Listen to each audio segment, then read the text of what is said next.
Troparion, or short hymn to the icon of the Mother of God of Kazan, a setting by the great early 20th century composer of Russian choral,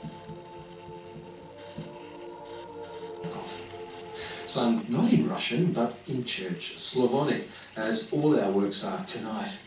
a language developed from the 9th century as a missionary language to minister in countries like Bulgaria, Serbia, and of course the vast regions of Russia. And our singers are the Parsons Affair in